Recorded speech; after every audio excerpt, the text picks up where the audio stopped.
The scent of pine and winter frost clung to the air as I made my way through the grand hall, my footsteps echoing against marble floors that seemed to whisper secrets of the many who had walked them before.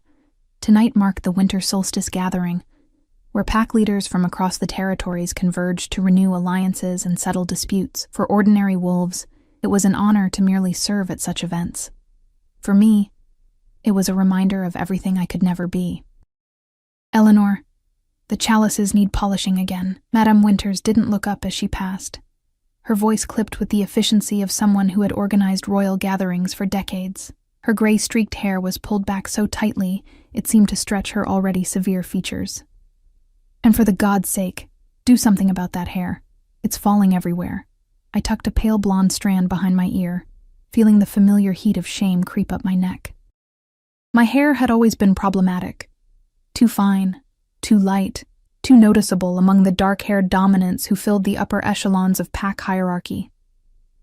Like everything else about me, it marked me as different, as less. "Yes, madame," I murmured, ducking my head as I clutched my grandmother's pendant through the fabric of my simple dress. The small silver moon, worn smooth from generations of worried fingers, had been her final gift to me. "Remember, Eleanor," she had whispered as life faded from her eyes.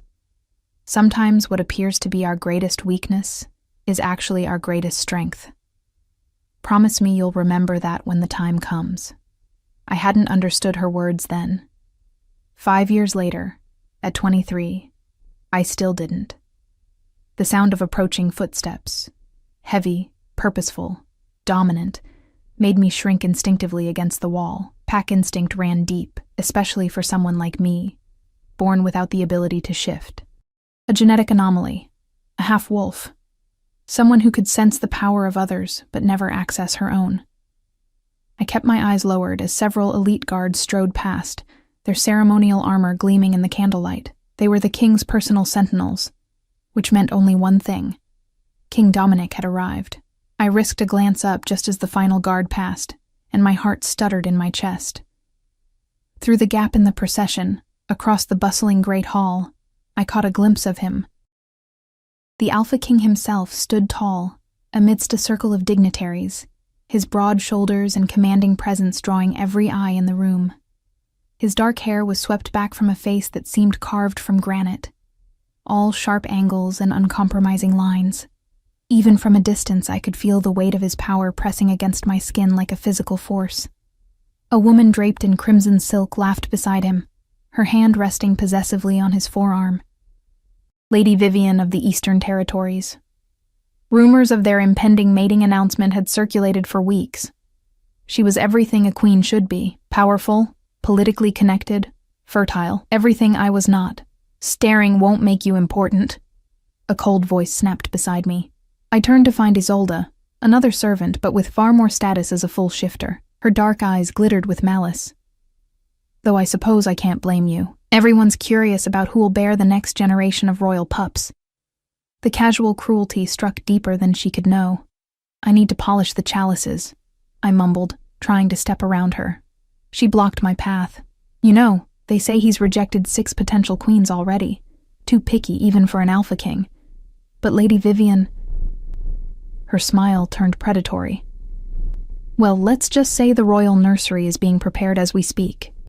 Each word was carefully selected to wound, to remind me of what I would never experience. The binding ceremony with a mate. The gift of children. Acceptance. "Excuse me," I whispered, finally managing to slip past her. I hurried toward the servants' corridor, blinking back the sting of tears that threatened to fall. I wouldn't give her the satisfaction. The servants' area provided blessed relief from the overwhelming scents and sounds of the gathering. I focused on the task of polishing silver, losing myself in the rhythmic motion as I had countless times before. The repetition was soothing, allowing my mind to wander to places where I wasn't broken, where I belonged. "You missed a spot." The deep voice jolted me back to reality. I looked up, and the chalice slipped from my fingers, clattering loudly against the wooden table. Standing in the doorway was a man I had never seen before. Tall, with shoulders that filled the frame, he wore no royal insignia, but his bearing screamed authority. His face remained in shadow, but I could feel the weight of his gaze. I'm sorry, I stammered, reaching for the fallen chalice. This area is restricted to kitchen staff, and yet, here I am. There was a hint of amusement in his voice as he stepped further into the light. His features came into focus. Strong jawline dusted with stubble, eyes the color of a winter sky at twilight. Not King Dominic, but someone equally intimidating in his own way. "You're one of the king's advisors," I guessed, straightening my posture slightly. He smiled, the expression transforming his severe features into something almost approachable. "Something like that?" He moved closer, picking up one of the chalices I had already polished, examining it with critical eyes. "You take pride in your work, even the pieces no one will notice." It wasn't a question, but I answered anyway. Everything deserves care, whether it's seen or not. Something flickered in his eyes, surprise, perhaps, or curiosity. An unusual philosophy for these times. He set the chalice down and fixed his gaze directly on mine. "What's your name?" Pack protocol demanded I answer immediately, but something about his presence made me hesitate. He wasn't wearing the traditional scent blocker that royal court members used during formal events, yet I couldn't detect his pack affiliation. Stranger still, my instincts weren't screaming at me to submit as they normally did around dominance. "Eleanor," I finally said, my fingers finding my grandmother's pendant again. "Eleanor Hayes." "Hayes?" He repeated the name slowly, as if tasting it. "From the Western Border Pack?" I blinked in surprise. The Western wolves were small in number and political significance. Few bothered to learn our lineages. "Yes." "How did you—" A commotion from the main hall interrupted us. Raised voices, the sound of breaking glass, growls that were more wolf than human. The man's expression hardened instantly. "Stay here," he commanded, already turning toward the door. "Whatever happens, do not enter the Great Hall." Before I could respond, he was gone, moving with the fluid grace of a predator. The sounds from the hall intensified, more growls, shouts, the distinctive tone of alpha commands cutting through the chaos. I should have obeyed, should have stayed safely hidden away as I had my entire life. But something, curiosity, defiance, or perhaps my grandmother's words echoing in my mind, propelled me forward. I crept to the service entrance of the Great Hall and peered through the crack in the door. The scene before me was one of controlled chaos. In the center of the room, two wolves in half-shift faced each other, claws extended, eyes glowing with rage. One I recognized as the alpha of the northern mountains, his gray-streaked fur bristling along arms corded with muscle. The other was younger, leaner, with the distinctive silver-tipped ears of the southern forest pack. King Dominic stood between them, his back to me, one hand raised in a gesture that froze both challengers in place. The weight of his alpha command was so powerful that even from my position by the door, I felt my knees weaken. Every wolf in the room, even other alphas, had lowered their heads in instinctive submission. "The winter solstice is a time of peace," the king's voice resonated with authority. "You dishonor yourselves and your packs with this display." The man who had spoken to me in the servants' area now stood at the king's right hand, his posture relaxed yet vigilant. His eyes scanned the crowd methodically, and for a heartbeat, our gazes locked through the narrow opening of the door.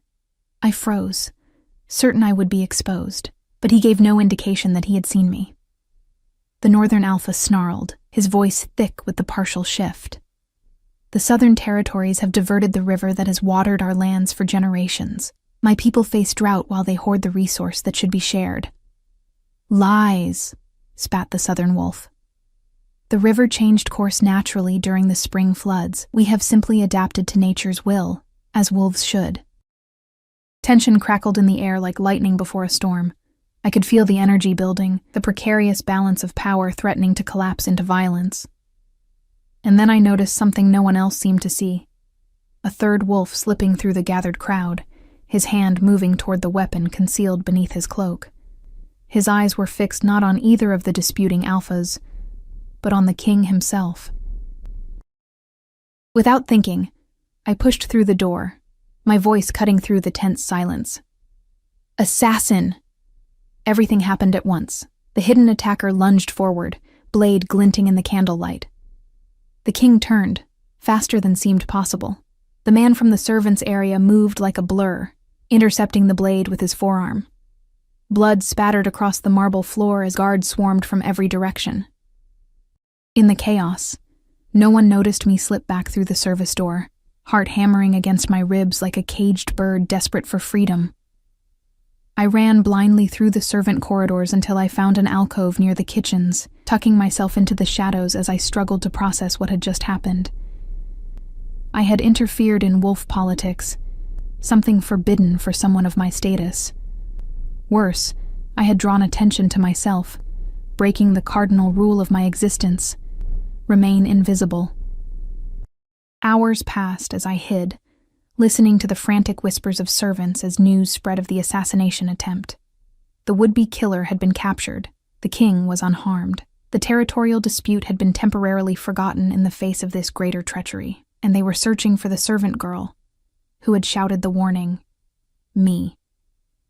It was well past midnight when I finally dared to emerge, hoping to slip back to the servants' quarters unnoticed.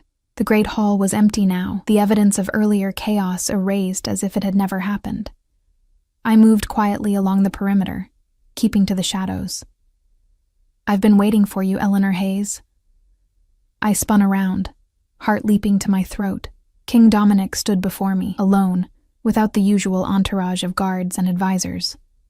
Up close, he was even more intimidating, taller than I had realized, with eyes that seemed to shift between gray and blue in the dim light. There was a stillness about him, the contained power of a predator who has no need to display his strength.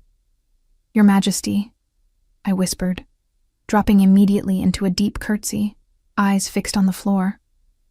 I apologize for my intrusion earlier. I spoke out of turn and saved my life in the process. His voice was different than I had expected, quieter, with an undertone that suggested he was unused to casual conversation. Look at me. The gentle command was impossible to resist. I raised my eyes to meet his, expecting anger, or at least the cool dismissal of a ruler addressing a servant. Instead, I found myself caught in a gaze of surprising intensity, as if he were trying to see beyond my face to something hidden beneath. How did you know? He asked. Even my guards didn't see him move until it was almost too late. I swallowed hard. I notice things others don't, Your Majesty. It comes from being... I hesitated, reluctant to name my deficiency aloud. From being what? He prompted, his expression unreadable, invisible. I finished quietly. When people don't see you, you learn to see everything about them instead. Something flickered across his face, a shadow of recognition, perhaps, or understanding. He stepped closer, and I fought the urge to retreat. You're not invisible, Eleanor Hayes. The way he said my name sent an unexpected shiver down my spine. Not to me. Before I could process his words, the sound of approaching footsteps broke the strange tension between us. The king stepped back, his expression returning to the impassive mask of leadership. Go now, he said, his tone once again formal. We'll speak again. I didn't wait for a second instruction, hurrying toward the servants' quarters with my thoughts in chaos. Only when I reached the safety of my small bed did I realize I was still clutching my grandmother's pendant, the metal warm against my palm. Her words echoed in my mind as sleep finally claimed me.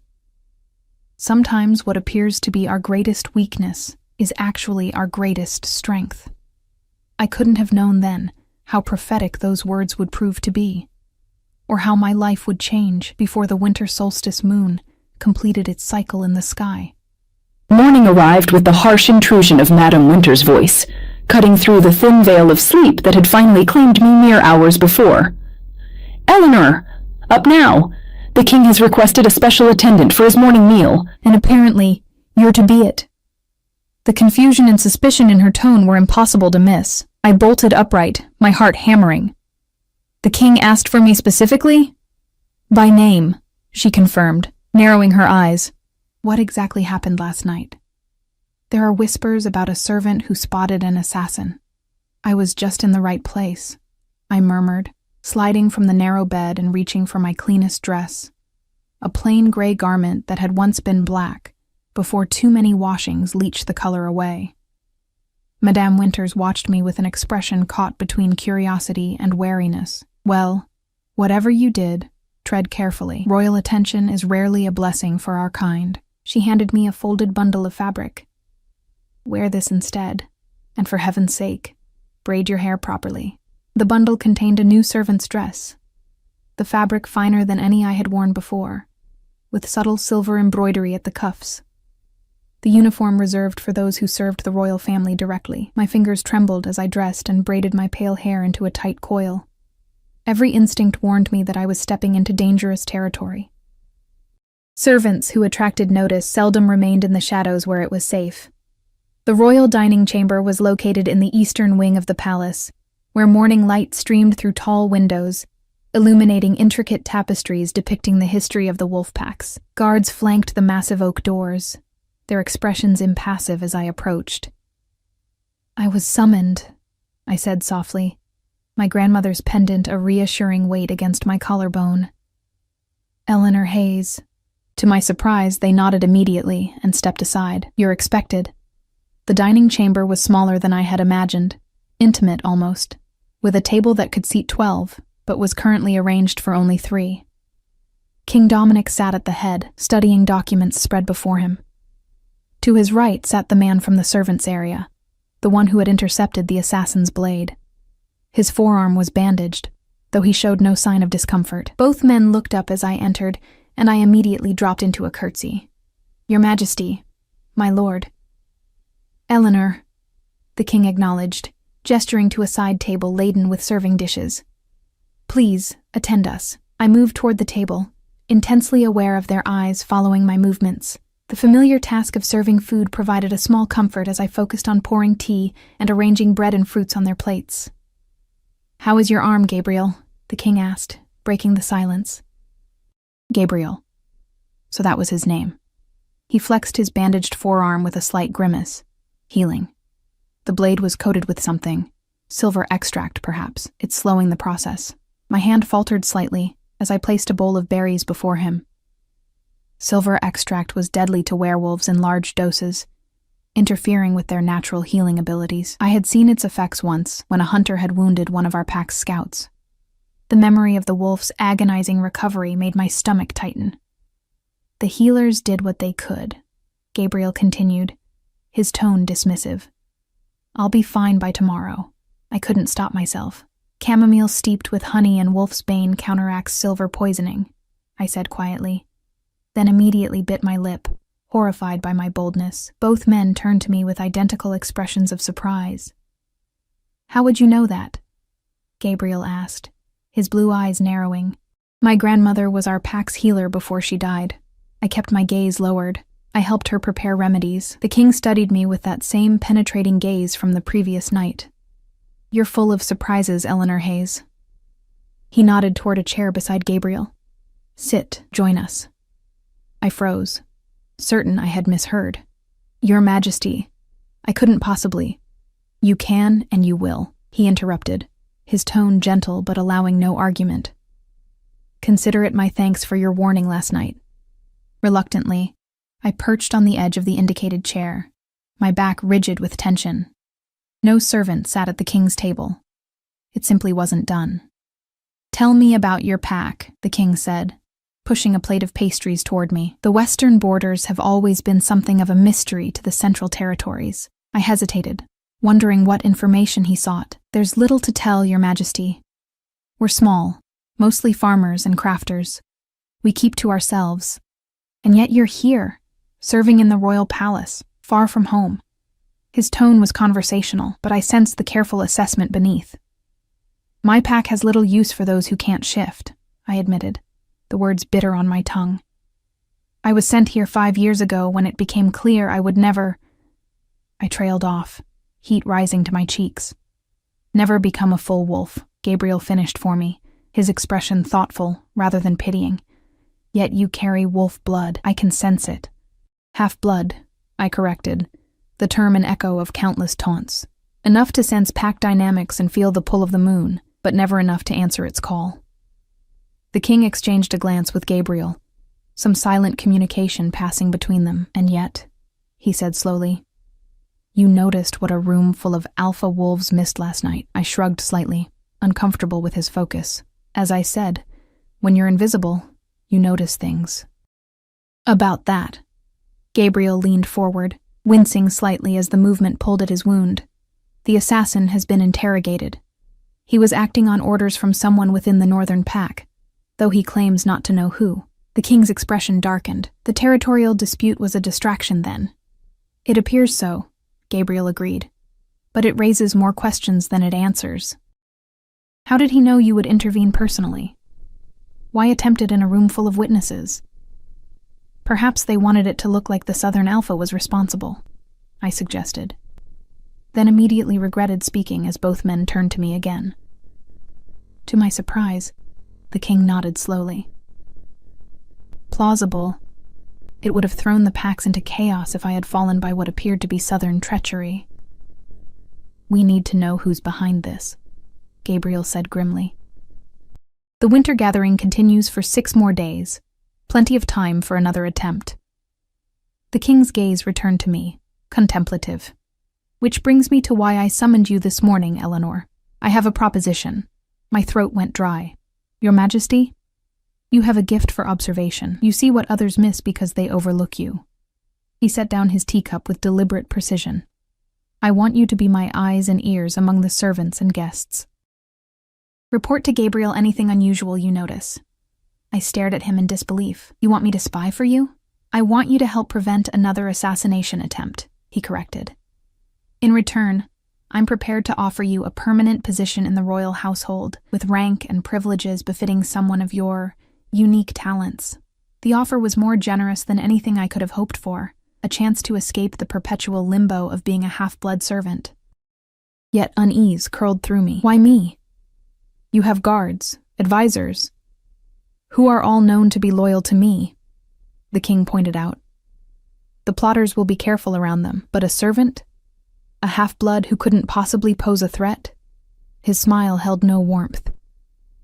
They won't see you coming. Consider it carefully, Gabriel added, his expression softer than the king's. It's not without risk. If someone discovers your purpose... He didn't need to finish. The penalty for spying, even on the king's orders, would be severe. I touched my grandmother's pendant, seeking guidance in its familiar contours. What would she advise? To seize the opportunity for advancement? Or to avoid the dangerous game of royal politics? I'll do it, I found myself saying, surprising even myself. But I have a condition. Gabriel's eyebrows rose, and the king looked momentarily taken aback, before amusement flickered in his eyes. A condition? He repeated. You negotiate with your king? I swallowed hard but pressed on. If I help you, and when this is over, I want permission to access the royal library's healing texts. My grandmother believed there might be ancient remedies that could help people like me, half-bloods. The request hung in the air between us, bold and presumptuous. For a moment, I thought I had overstepped, that the king would withdraw his offer entirely. Instead, he inclined his head slightly. Granted, he said simply. Gabriel will ensure you have access to whatever texts you require when the time comes. Relief washed through me, followed by determination. Then I'll begin today. Good. The king rose, signaling the end of the meal. Report to Gabriel each evening. He'll arrange a way for you to do so discreetly. Gabriel stood as well, adjusting the bandage on his arm. I'll have that chamomile remedy prepared, he said, the corner of his mouth lifting slightly. If you'd be willing to oversee its preparation. Of course, I agreed, surprised by his acceptance of my suggestion. As they turned to leave, the king paused, his gaze finding mine one last time. One more thing, Eleanor. From now on, you'll be assigned to serve at the formal dinners. Keep your eyes open, especially around Lady Vivian and the northern contingent. With that, they departed, leaving me alone in the royal dining chamber, the weight of my new responsibility settling over me like a cloak. I had just allied myself with the most powerful wolf in the territories, against unknown enemies who had already proven their willingness to kill. All for the slim chance of finding a cure for my condition, a condition most considered immutable. The rest of the morning passed in a blur of activity. First, I helped the healers prepare the remedy for Gabriel's wound, earning curious glances when I explained it was at the advisor's request. Then I was summoned to Madame Winter's chambers, where she informed me of my new duties with obvious suspicion. "The king specifically requested you for the formal dinners," she said, her tone making it clear how irregular she found this development. "I don't know what game you're playing, Eleanor, but royal favor is fickle. Don't forget your place." "I won't," I promised, though I wasn't entirely sure what my place was anymore. By midday, word had spread throughout the servants' quarters. The half-blood who had warned of an assassin was now serving at the king's table. Whispers followed me everywhere, some odd, some resentful, most simply confused. Isolde cornered me in a hallway, her dark eyes glittering with malice. "How did you do it?" she demanded. "What trick did you use to catch the king's attention?"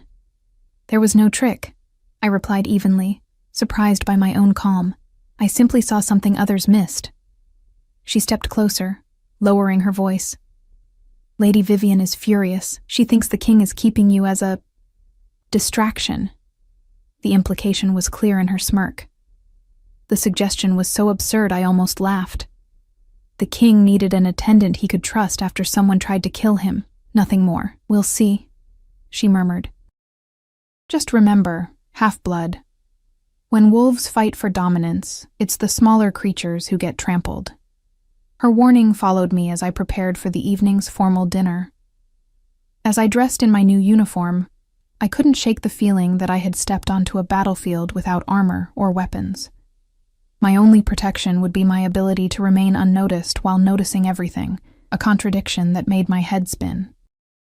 The grand banquet hall gleamed with candlelight, reflecting off polished silver and crystal as I moved among the tables, filling goblets with wine so dark it resembled blood.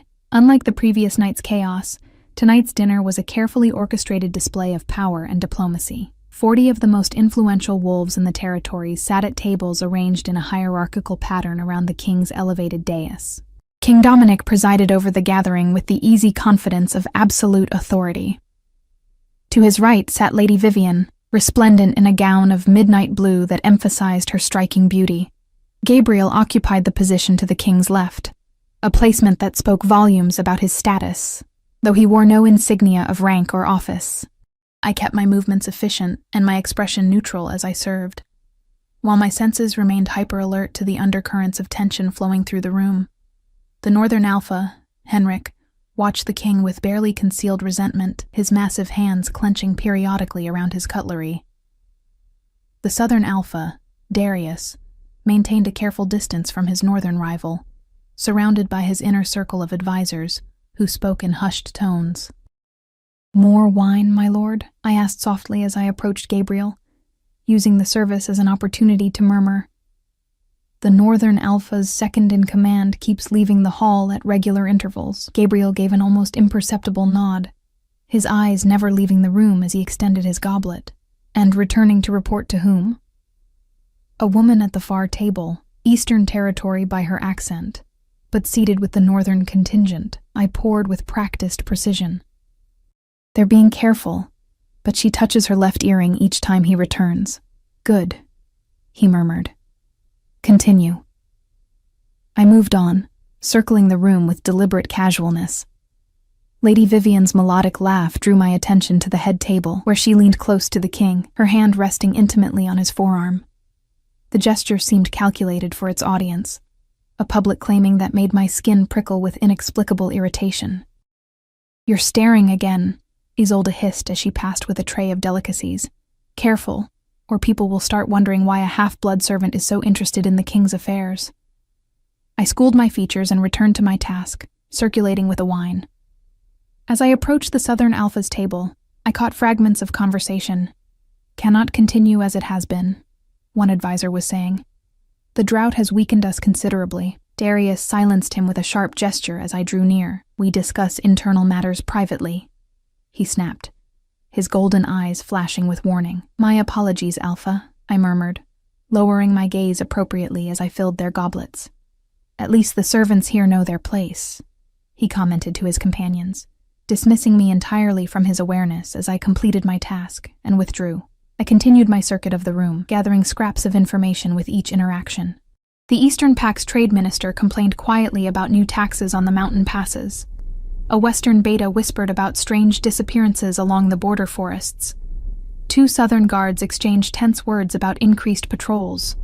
Alone, these fragments meant little, but together, they painted a picture of territories under strain, alliances fraying at the edges. As the main course was served, I positioned myself near the wall behind the king's table, available if needed but otherwise invisible. From this vantage point, I could observe Lady Vivian more closely. She performed her role flawlessly, attentive to the king, gracious to the guests, every gesture refined and deliberate. Yet something about her felt rehearsed, as if she were an actress in a well-practiced play. When she excused herself briefly from the table, I followed at a discreet distance, ostensibly to assist if required. In the corridor outside the ladies' retiring room, she paused to check her reflection in a gilded mirror. Her expression, when she thought herself unobserved, transformed completely, the warmth vanishing, replaced by cold calculation that sent a chill down my spine. Her gaze shifted in the mirror, and for a heart-stopping moment, our eyes met in the reflective surface. I immediately busied myself with adjusting a flower arrangement, but the damage was done. "You?" she said, turning to face me fully. "You're the one who raised the alarm last night." I cursed inwardly but maintained my servant's demeanor. "Yes, my lady. I was fortunate to notice the threat in time." "Fortunate indeed." Her voice was honey over ice, "and now you've been elevated to serving the royal table. Quite a swift rise for a—" She paused, her nostrils flaring slightly. "Half-blood." "I serve at the king's pleasure, as we all do," I replied carefully. Something dangerous flickered in her eyes. "Do you know what happens to half-bloods who forget their limitations?" She stepped closer, her power washing over me like a physical force. "They often suffer unfortunate accidents, particularly those who involve themselves in matters beyond their understanding." My heart raced, but I forced myself to remain still, to show no fear despite the primal instinct screaming at me to flee from the predator before me. "I understand my place perfectly, my lady." "See that you do." She smoothed an imaginary wrinkle from her gown. "The king may find your involvement amusing for now, but he tires quickly of novelties. When he does—" She left the threat unfinished, sailing past me back toward the banquet hall. I released a shaky breath, my grandmother's pendant warm against my skin as if responding to my distress. Lady Vivian had just confirmed my suspicions. She viewed me as a threat, which meant she had something to hide. When I returned to the banquet, I caught Gabriel watching me, his expression questioning. I gave a subtle nod toward Lady Vivian, indicating I would report later. He acknowledged with a barely perceptible tilt of his head before returning his attention to the alpha of the mountain territories. The remainder of the dinner proceeded without incident, though I noted that Henrik, the northern alpha, seemed increasingly agitated as the evening progressed. Twice he engaged in heated whispers with his advisors, and once I caught him staring at the king with naked hostility. As the final course was being cleared, King Dominic rose, commanding immediate silence throughout the hall. "Tomorrow marks the traditional hunt," he announced, his deep voice carrying effortlessly. "As custom dictates, we will pursue the white stag in the sacred forests. Its capture brings favor to the territories for the coming year." He raised his goblet. "To unity among the packs, and strengthen the bonds that connect us." The assembled guests echoed the toast, though I noted several, particularly among the northern contingent, who merely lifted their glasses without drinking. "One addition to tomorrow's traditions," the king continued. "In recognition of their service to the crown, select members of the household staff will join the hunting party as observers." His gaze swept the room, momentarily lingering on me with subtle emphasis. Sometimes fresh eyes see what experienced hunters miss. A murmur of surprise rippled through the assembly. Servants accompanying the royal hunt was unprecedented, a break with centuries of tradition. I kept my expression neutral despite my shock. The king had just ensured I would be present at what would normally be a closed gathering of pack leaders, and he had done so in a way that would not raise suspicion about my specific inclusion. As the dinner concluded and guests began to disperse, Gabriel caught my eye and subtly gestured toward a side door. I waited until attention was focused elsewhere before slipping away, finding my way to a small antechamber where Gabriel waited alone. "Report," he said without preamble as soon as the door closed behind me. I relayed everything I had observed. The Northern Alpha's suspicious behavior, the Eastern woman's signals, the strained conversations about resources. And finally, my encounter with Lady Vivian. "She threatened you?" Gabriel's expression hardened. "Not directly," I clarified. "But the warning was clear. She doesn't want me near the king, which means she has reason to fear your observations." He paced the small room, his movements restless. "The question is whether her concern relates to the assassination attempt or something else entirely." "Could she be involved?" I asked, the possibility seeming outlandish even as I voiced it. "She stands to gain the most if she becomes queen. Only if the succession is secured," Gabriel pointed out. "Without that, she would simply be the widow of a king, with limited power of her own." A thought occurred to me then, something that had been nagging at the edges of my awareness. "The king has no heirs," I said slowly. "No children from previous matings." "No," Gabriel confirmed, "which is why his choice of queen is so politically significant. The future of the territories depends on it." "Then perhaps the attack isn't about removing the current king," I suggested. "Maybe it's about influencing who becomes the next one." Gabriel stopped pacing, his eyes sharpening with interest. "Elaborate." "If King Dominic were to fall before securing his succession, who would take the throne?" "His nearest blood relative with alpha status," Gabriel replied immediately, "which would be Henrik of the Northern Territories." I finished. "The same Henrik whose pack member tried to assassinate the king, while Henrik himself created a distraction with the Southern Alpha." Understanding dawned on Gabriel's face. "You think Henrik is attempting to seize the throne directly, rather than through alliance. It would explain why the attempt was so public," I pointed out. "Henrik needed to be present, to be seen as uninvolved, and if suspicion fell on the Southern pack." "Two rivals eliminated at once," Gabriel nodded slowly. "It's a compelling theory, but we need proof before taking it to the king. The hunt tomorrow," I suggested. "It would provide another opportunity, away from the palace, fewer witnesses, and you'll be there to watch," Gabriel said, his expression concerned. "Which places you directly in danger if they realize your purpose." The reality of my situation struck me anew. I had volunteered for this role without fully comprehending its risks.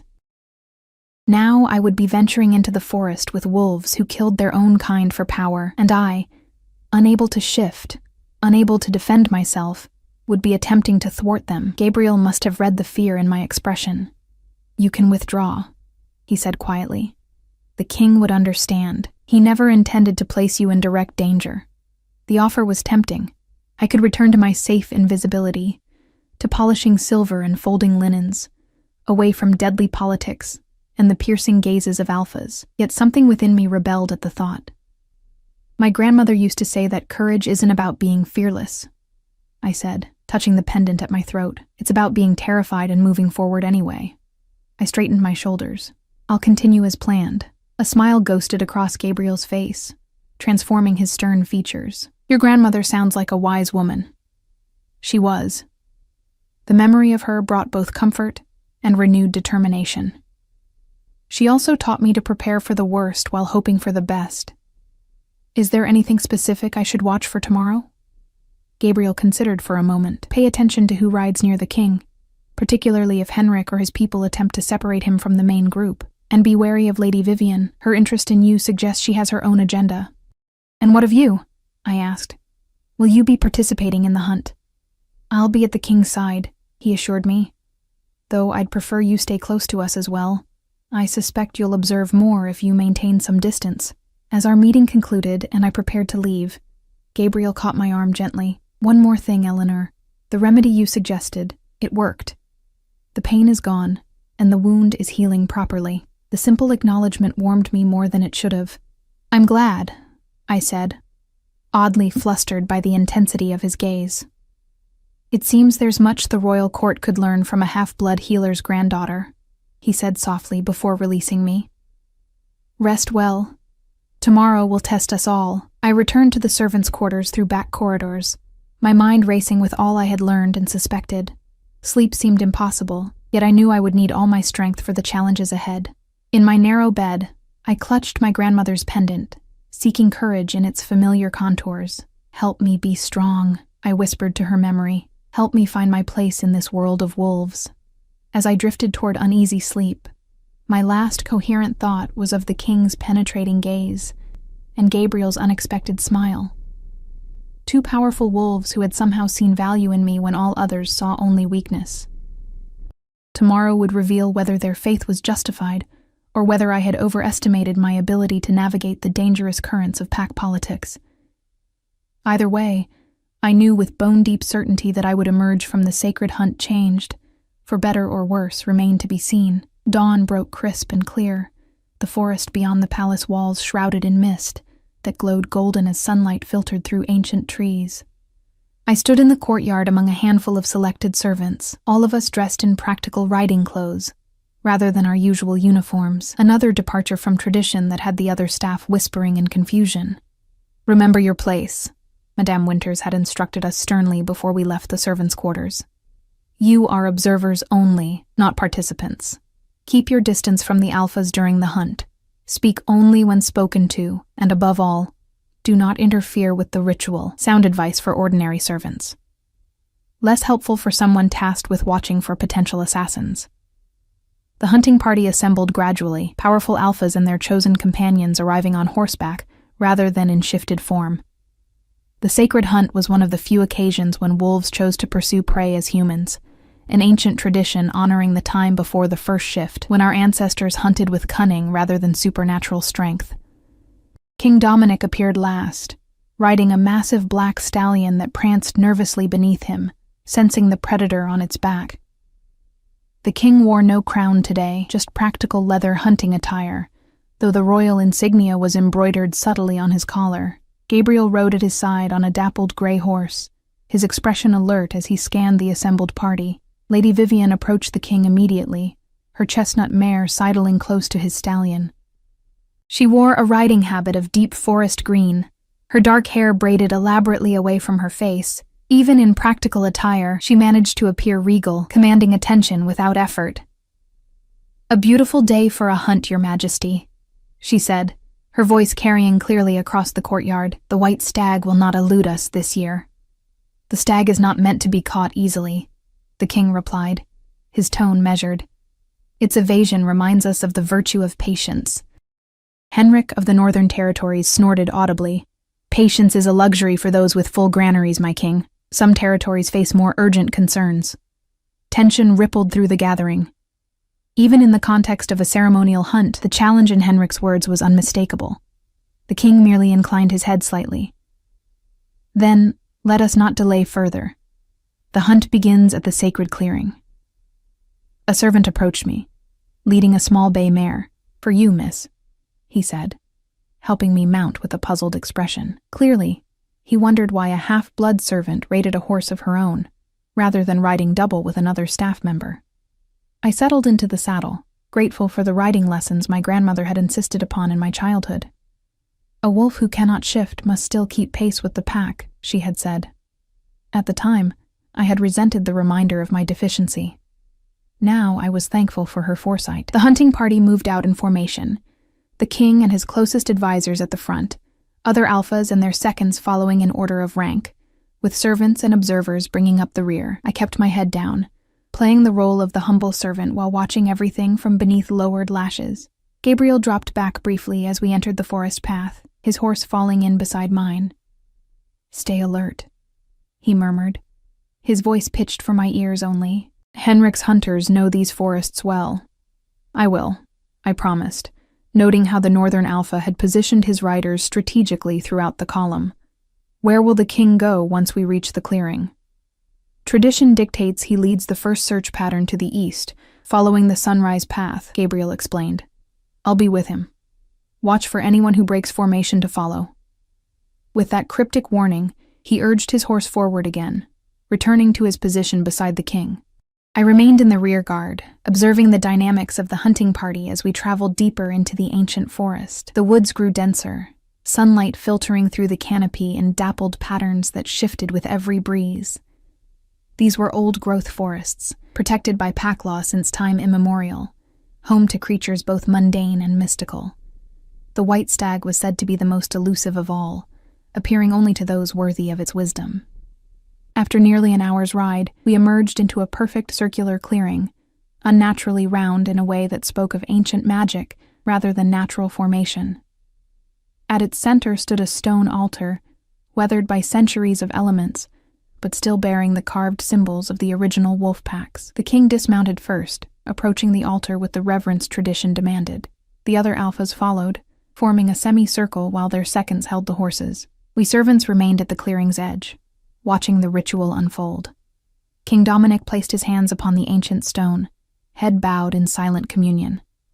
When he straightened, his voice rang with formal authority. We hunt today as our ancestors did, with strength tempered by wisdom, power guided by restraint. The white stag is both prey and teacher. To pursue it is to pursue understanding of our dual nature, human mind and wolf spirit in harmony. The assembled alphas murmured the traditional response. We hunt with honor. We learn with humility. All except Henrik, I noticed, whose lips barely moved, his attention fixed not on the ritual, but on the king's unprotected back. The hunting horns sounded, breaking the solemn moment. As Gabriel had predicted, the king mounted and led the first hunting party eastward, Gabriel and 4 royal guards accompanying him. Lady Vivienne followed with her own contingent, while other alphas divided into traditional hunting formations, spreading out to cover different sections of the forest. I hesitated, uncertain which group to follow. As a servant, I should remain with the support staff who would prepare the midday meal at the clearing. As the king's eyes, I needed to observe where the danger might lie. The decision was made for me when Henrik and 3 of his hunters broke from their assigned westward path, veering gradually northward, a trajectory that would eventually intersect with the king's route. The movement was subtle enough that most wouldn't notice, but having watched their positioning all morning, I recognized the deliberate change. Without drawing attention, I guided my mare toward a deer trail that paralleled their path. The forest provided ample cover, allowing me to follow at a distance while remaining hidden among the trees. My inability to shift, usually a weakness, now became an advantage. Fully human on horseback, I made less noise than wolves moving through underbrush would have.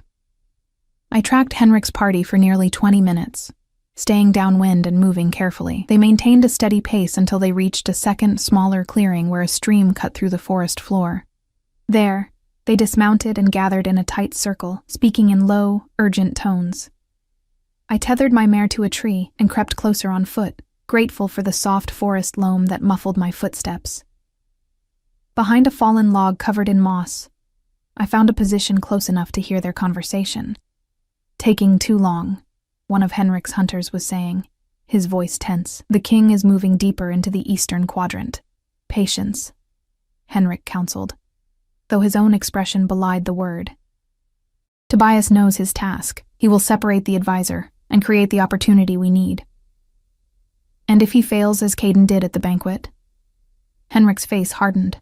"Then we proceed with the alternate plan. Either way, Dominic will not leave these woods as king." My blood ran cold at the naked threat in his words. This was no longer suspicion. It was confirmation of a coordinated plot against the king's life. I needed to warn Gabriel immediately. As I shifted to retreat, my foot dislodged a small stone, sending it tumbling down the embankment toward the stream. The slight noise was enough. Henrik's head snapped up, nostrils flaring as he scented the air.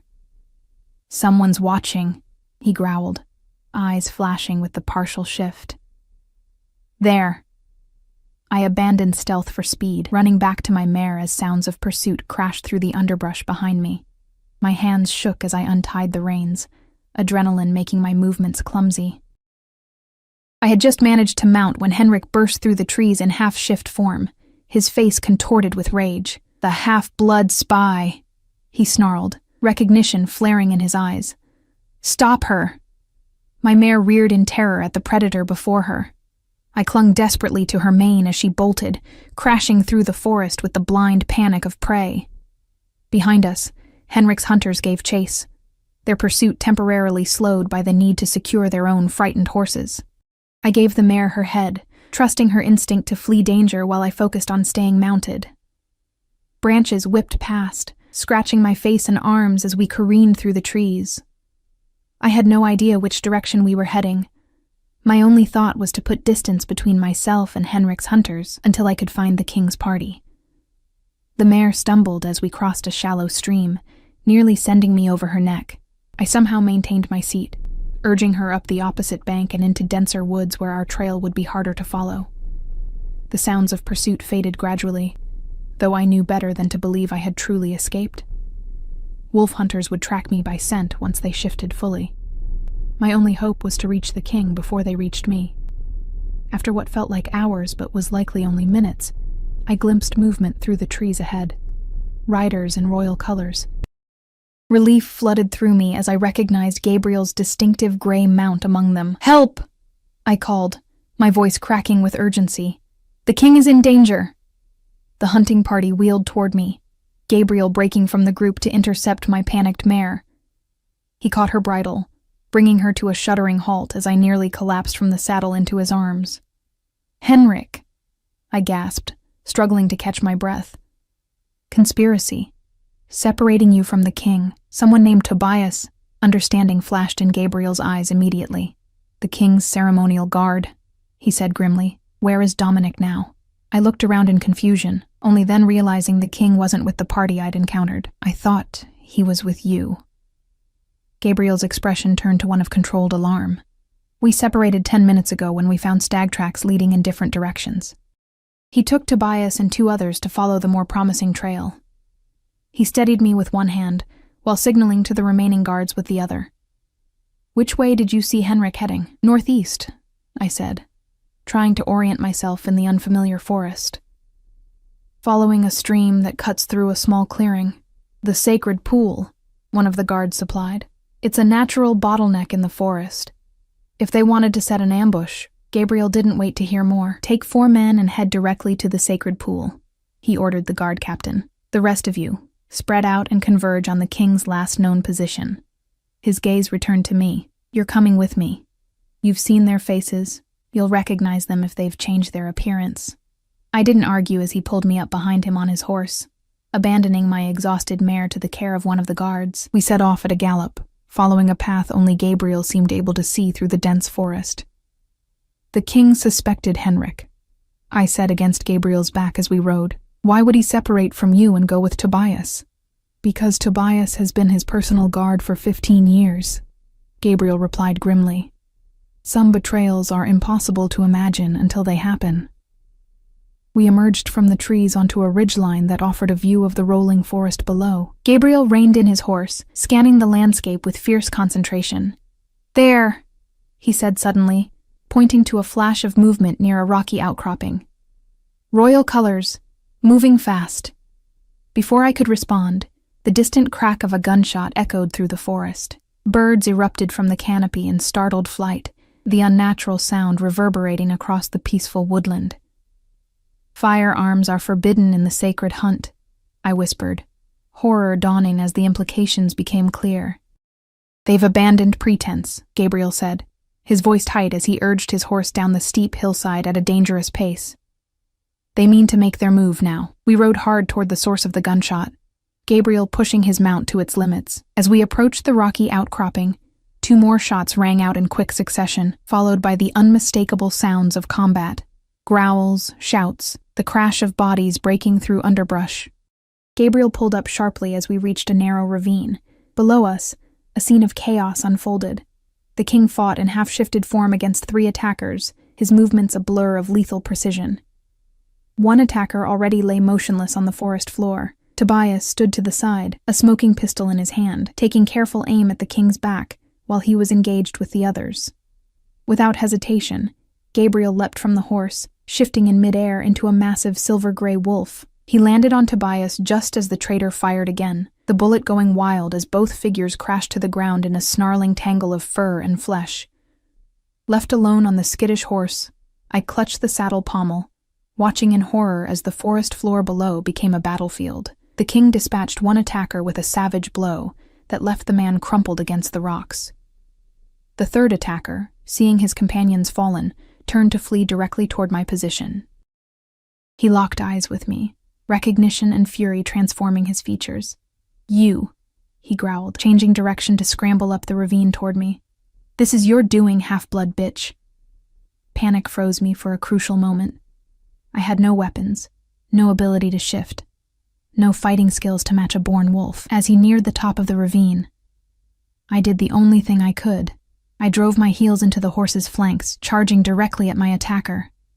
The horse, already terrified by the scent of blood and shifted wolves, needed little encouragement. We thundered forward as the attacker reached the ridge, giving him no time to dodge. The impact sent him flying backward into the ravine, where he landed with a sickening crack and lay still. I pulled the frightened horse around in time to see Gabriel, still in wolf form, standing protectively over the fallen Tobias, while King Dominic approached, his clothing torn and bloodied, but his movement strong. As the immediate danger passed, more royal guards arrived, surrounding the king and securing the scene. Gabriel shifted back to human form, accepting a cloak from one of the guards to cover himself. "Are you injured, Your Majesty?" he asked, his voice rough from the shift. The king shook his head, his gaze finding mine where I sat trembling atop the nervous horse. "It seems I owe my life to your unusual servant yet again." He approached slowly, calming the horse with his presence before offering me his hand. "Come down, Eleanor. You're safe now." I slid from the saddle on shaking legs, nearly collapsing as the adrenaline that had sustained me began to fade. The king steadied me with surprising gentleness. "You tracked Henrik and discovered the plot," he said, not a question but a confirmation. "At great risk to yourself, I heard them planning to separate you from Gabriel," I explained, my voice uneven. "They had someone inside your guard." "Tobias." The king's expression hardened as he glanced at the traitor, now bound and under heavy guard. 15 years of loyal service, or so I believed. Henrik must have offered him something substantial. "The Northern Succession," Gabriel suggested, joining us. "A place of power in the new regime." The king nodded grimly. "We'll know soon enough. The Northern Alpha and his conspirators will face justice before the full assembly." His attention returned to me, his gaze softening fractionally. "You've more than fulfilled your end of our arrangement, Eleanor Hayes."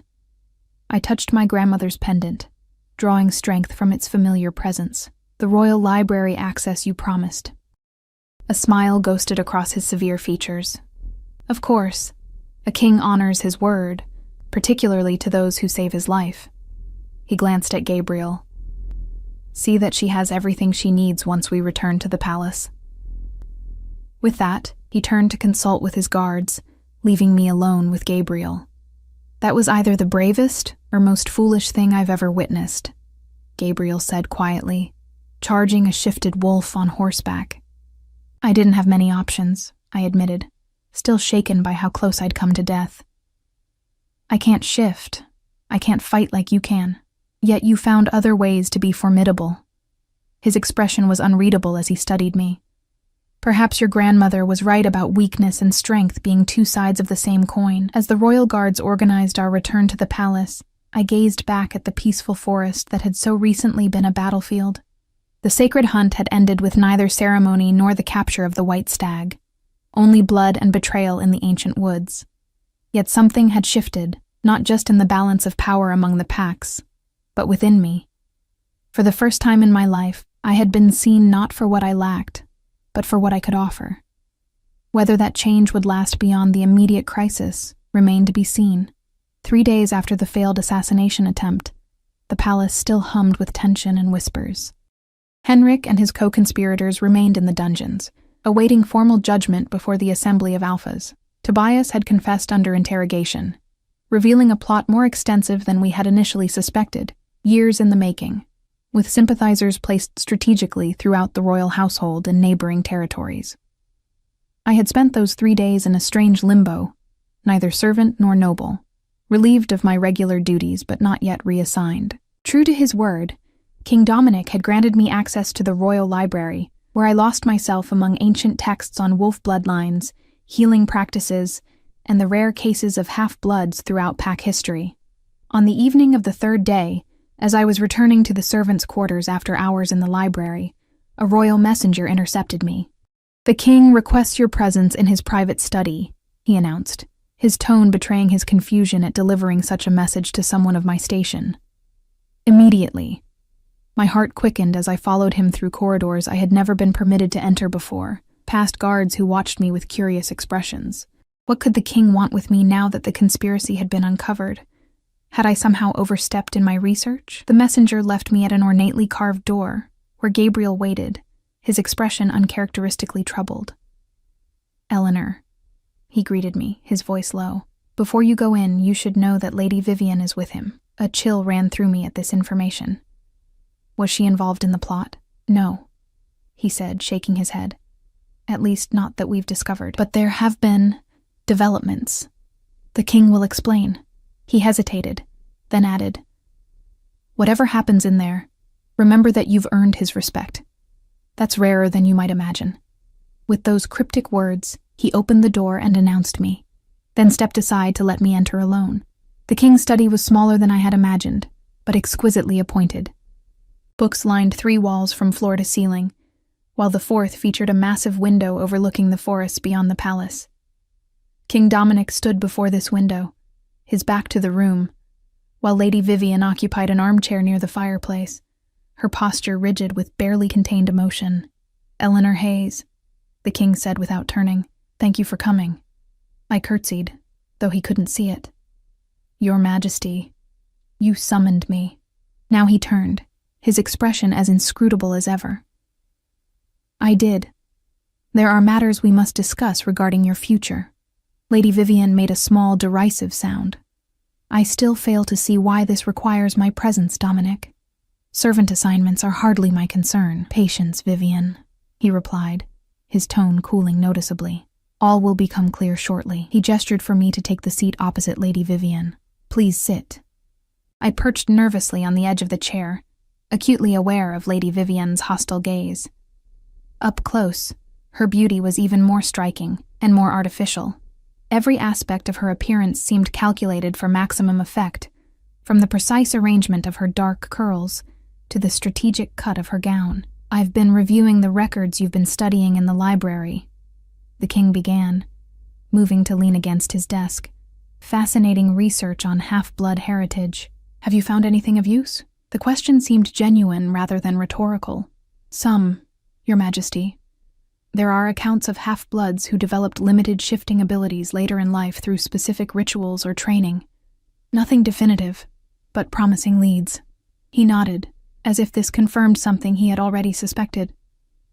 "And your grandmother believed such development was possible for you?" "She did," I replied, touching my pendant, "though she died before she could teach me the old ways she spoke of."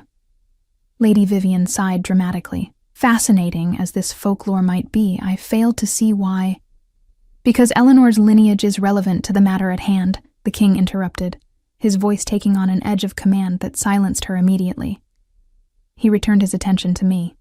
"You told Gabriel that your father was from the Western Border Pack. What do you know of your mother?"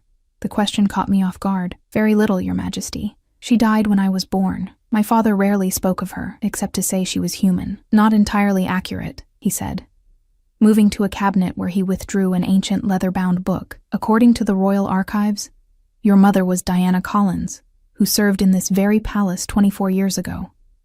My breath caught. "You knew my mother?" "Not personally," he admitted.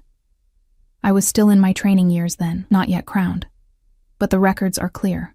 She worked here for 3 years before meeting your father during a diplomatic visit." He opened the book, revealing a page of meticulous handwritten notes. "What's particularly interesting is that she didn't leave service because she fell in love with a border wolf.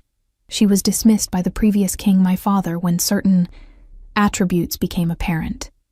Lady Vivian rose abruptly. "Dominic, you cannot possibly be suggesting—" "Diana Collins," the king continued, ignoring her outburst, "was discovered to possess latent seer blood, a human bloodline nearly extinct, but once highly valued among wolf packs for their ability to sense dangers others could not." The room seemed to tilt around me as his words sank in. "A seer?" I whispered. "But I've never had visions or—" "Seers don't experience visions as humans imagine them," he explained, his gaze intent. They perceive threats and deceptions that others miss. They sense shifts in energy before they manifest physically. He set the book down carefully. They notice assassins before they strike. Understanding dawned like a physical sensation. My grandmother, I breathed. She knew. That's why she insisted I learn her healing arts. Why she gave me this pendant. My fingers closed around the silver moon. It's not just silver. It's moon shard. It amplifies perception, indeed. For the first time since I'd known him, the king's expression softened into something approaching warmth. You are not a half-blood in the traditional sense, Eleanor. You are something much rarer, a wolf with seer blood. The first in 3 generations. Lady Vivian's face had drained of color. This is absurd. A servant girl with a few lucky observations doesn't make her some mystical seer from legend. Twice she saw what my trained guards missed, the king countered. And the texts are clear. Seer abilities often manifest in those who cannot shift, as the energy that would fuel the transformation is redirected to heightened perception instead. My mind reeled with implications. Every limitation that had defined my life was being reframed before my eyes. Not a defect, but a different kind of gift. Not a half-wolf, but a seer wolf. My grandmother's words echoed in my memory. Sometimes what appears to be our greatest weakness is actually our greatest strength. Your Majesty, I said, finding my voice despite my racing thoughts, I'm honored by this revelation. But I still don't understand why Lady Vivian needed to be present for it. The king's expression grew more serious. Because it affects the matter of succession directly. He turned to Lady Vivian, whose composure had fractured into barely controlled fury. I've made my decision, Vivian. There will be no mating announcement at the conclusion of the winter solstice gathering. The color that had drained from her face returned in a rush of angry red. Because of her? A servant with a convenient ancient bloodline that no one can verify? After all the negotiations with my father, the alliances we've cultivated, because... He cut in, his voice deadly quiet. Your father was among those implicated in Henrik's conspiracy. The Eastern Territories played both sides, ensuring they would benefit regardless of who sat on the throne. She paled again. I knew nothing of that. Perhaps not, he conceded. But you knew something was planned. You avoided the hunt entirely, claiming illness though you were seen riding in the private gardens that same morning. Lady Vivian rose to her feet, drawing herself up with wounded dignity. I have served as your consort for nearly a year, endured the scrutiny of every alpha in the territories, sacrificed my freedom to meet your exacting standards, and this is how you repay my loyalty? By humiliating me with accusations in front of a servant. Not a servant, the king corrected, his voice level. A seer wolf whose perception may have saved the territories from civil war. She has earned her place in this conversation. I sat perfectly still, scarcely breathing as Lady Vivian's fury filled the room like a physical presence. The Eastern Territories will not forget this insult, she hissed, moving toward the door with rigid control. My father. Your father will be grateful I've chosen to spare his life in exchange for reparations, the king replied coldly. The alternative was execution alongside Henrik. She froze, one hand on the doorknob, the calculation visible in her eyes as she reassessed her position. When she turned back, her expression had transformed into a mask of dignified acceptance.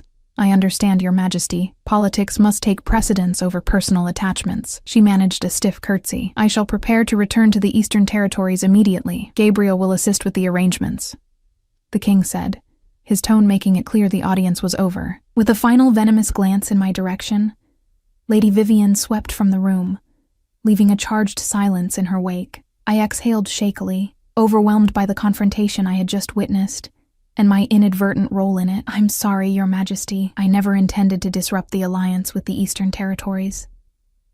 The king moved to the chair Lady Vivian had vacated, his expression thoughtful. The alliance was already compromised. You simply helped me see it before I made an irreversible commitment. He studied me with that penetrating gaze that seemed to see beyond surface appearances. You've upended many of my assumptions these past days, Eleanor Hayes. As you have mine, Your Majesty, I replied honestly. He smiled then, a genuine expression that transformed his severe features. "I believe I owe you an explanation for my words in the Great Hall, the night we first spoke." I looked at him questioningly. "I told you that you weren't invisible to me," he reminded me. What I couldn't explain then was that I had been watching you for months, ever since Gabriel noticed your unusual awareness during a previous state dinner. Your ability to anticipate needs before they were expressed, to position yourself precisely where tensions might arise. He leaned forward slightly. "We suspected your heritage before I summoned you that first morning. What we didn't anticipate was your courage."